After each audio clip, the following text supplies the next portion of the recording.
Let's turn to the other sort of obviously big story of 2020. That will be the Democratic primary. There are some videos of Joe Biden going around online right now that have been, that I think have been sort of cut in such a way that are unfair to Joe Biden. One of him about him talking about European culture in relationship to abuse of women. And it's just, it's trying to make it seem like, I don't know, that he's being a white supremacist. And I think that's, and that video, I think it's wrong to interpret that video. I mean, I think it's fine to go back and look at, why he was so comfortable with segregationists and against all that stuff throughout the ages. But that video is not it. There's another video of him out there, I think, where he's talking about cuts to Medicare and Social Security. And I think it's also cut in sort of a slightly misleading way. All I can tell you is that, yes, of course, Joe Biden, his career was built on those notions of austerity. In fact, he was the one who tried to promote that deal under the Obama administration to cut Social Security. That's simply a fact. He was also the one who left the Republicans off the hook during the fiscal cliff. He undercut Harry Reid. Go read Ryan Grimm's book, We Got People, on some of the details of that. But there's this other video out there where Joe Biden says he's open to a Republican vice president. Now, that's a very glib way to characterize this video. In some respects, I would say that when you see it in context, it's worse. Now, this is going to be a long clip, but you'll see where he meanders to. And let me just give you an alternate. Let's just do this for the sake of, because people, some people are going to be like, well, what did you expect him to say? Matt, ask me, would I be open? Now, of course, I'm not running for president. I may primary Chuck Schumer, but I'm not going to run for president. Even if I become senator, I'm not going to run for president. So don't ask me. You're ruling it out already. I'm ruling it out. I'm only going to do one term as senator. All right. Ask me, would I choose a Republican? Sam, would you choose a Republican running mate? Look, I'm not going to say no to any type of people about who I would pick, but I can tell you the Republican Party stands for fundamentally different ideas than I have. And I can't imagine there's anybody out there who calls himself a Republican now who would be simpatico with my politics. That doesn't mean that I hate them. That doesn't mean that I can't work with them.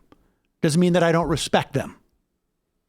But frankly, the Republican Party, if I wanted to pick a Republican, I'd be running as a Republican. That's the way you do it. If you want to show your respect for Republican voters because you don't want to shut them off, that's the way you do it. They're going to respect that. You could even take it even further. Well, you know what? I believe in what some would call conservative values. Like we should be helping people. You do that type of like word game. But he doesn't. He doesn't do that. And because I think he is still, remember, this is a guy who campaigned for a Republican congressman in Michigan. Fred Upton. This is a guy who has been really explicit. Now, either he takes it as, this is a guy who says that without Donald Trump, I'm going to be able to deal with these guys. There's either a legit delusion here or not. But towards the end of this, in fact, the final words he says in this long clip, I think, give you a sense of why he feels he can do business with Republicans. If you are the nominee, as she suggested over there, you're going to have to pull out all the stops. Our 21-year-old son said the other night, I wonder if Joe Biden would consider choosing a Republican as a running mate. The answer is I would, but I can't think of one now. No. Look here. No, I'm serious. No, here's what I mean. Let me explain that. There's some really decent Republicans that are out there still. But here's the problem right now of the well-known ones. They've got to step up. Do you know what I mean? All right, pause it for 1 second. Let me tell you what Rush Limbaugh does and what all the right-wing talkers do that we on the left were never sort of like able to really pull off, which is whenever Republicans disappoint them,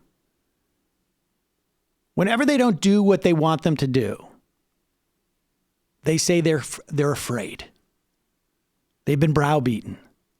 They're cowardly. Sometimes they'll go that far. They're cowardly. They're weak.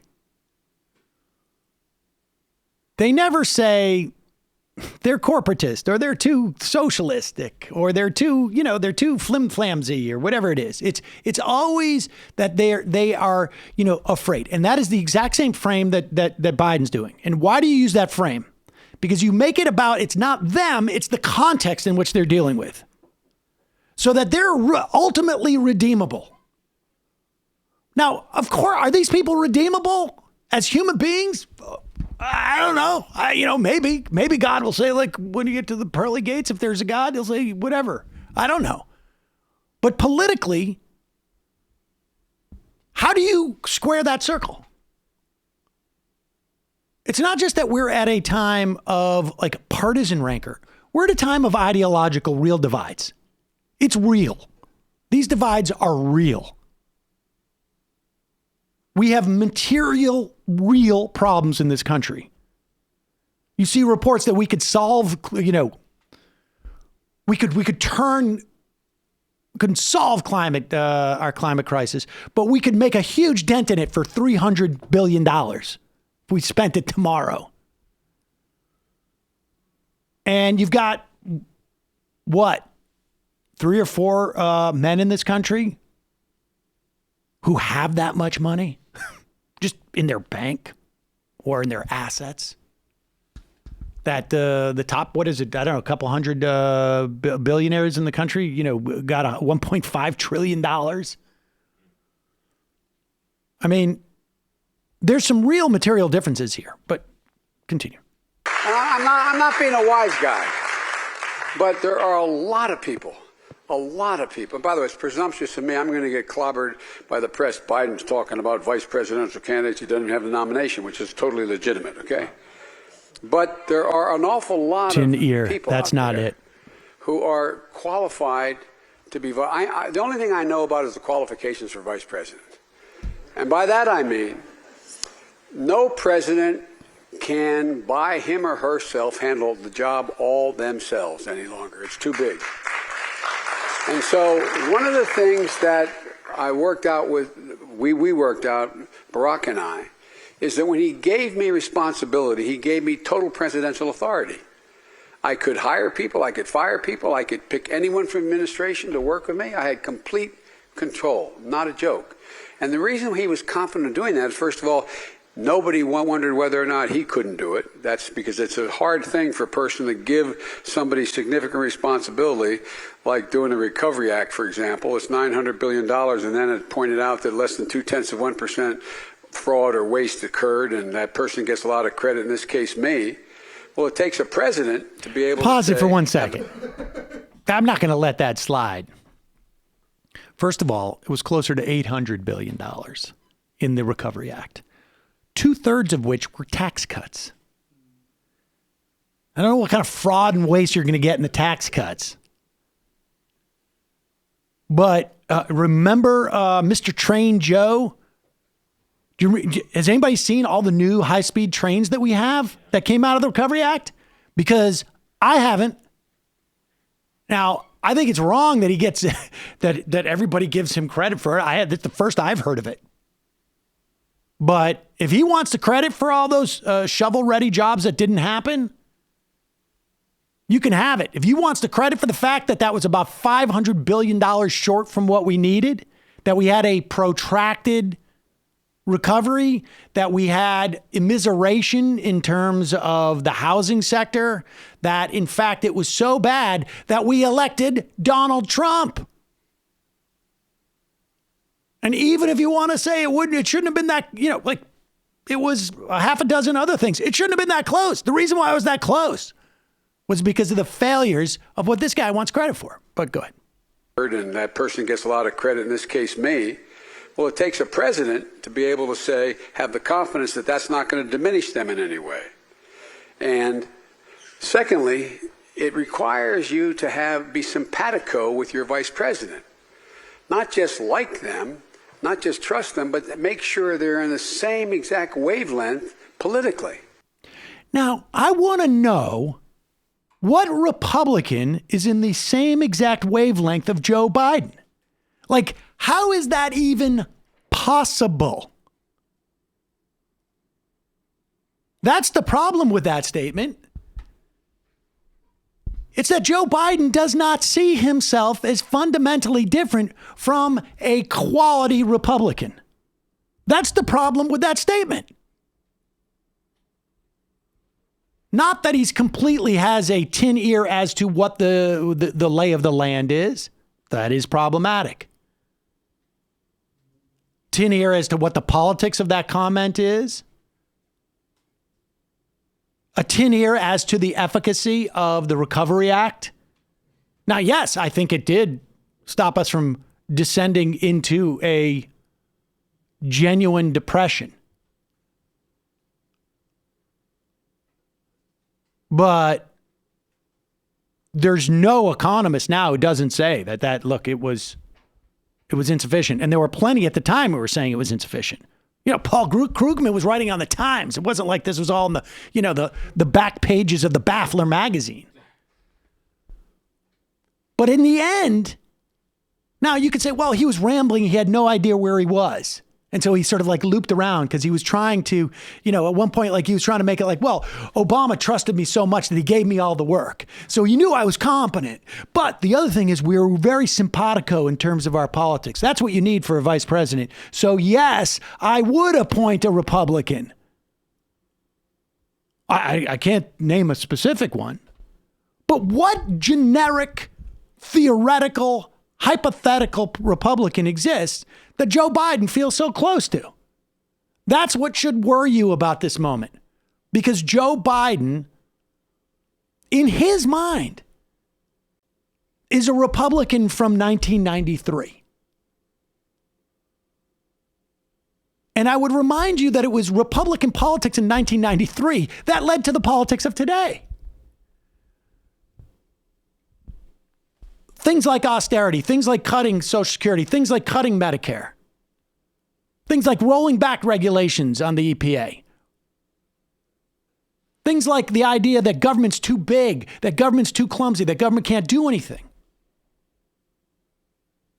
Things like tax cuts are always the answer. Things like wealth inequality is not that big of a deal. That's the problem with Joe Biden. It's not that he would consider a Republican or even that he would use that rhetoric. It's that he perceives himself as being politically simpatico. Is that what he said? Is that the words he used at the end? With a hypothetical Republican. Well, I want to know who is this hypothetical Republican that we as Democratic voters would be happy with as our first choice, as our nominee. That's the problem with Joe Biden's comments. That's the real problem with Joe Biden's, I'd pick a Republican VP, or I'd be willing to. That dude scares me. He scares me because I think he would lose to Donald Trump, or certainly has a higher chance of losing. And he scares me because he has a chance of winning, frankly. Now, I would rather him win than lose, obviously. But, at one point, we're going to have to get off this merry-go-round. And it's not going to happen by going back to where we were just before Donald Trump, because that's what led to Donald Trump.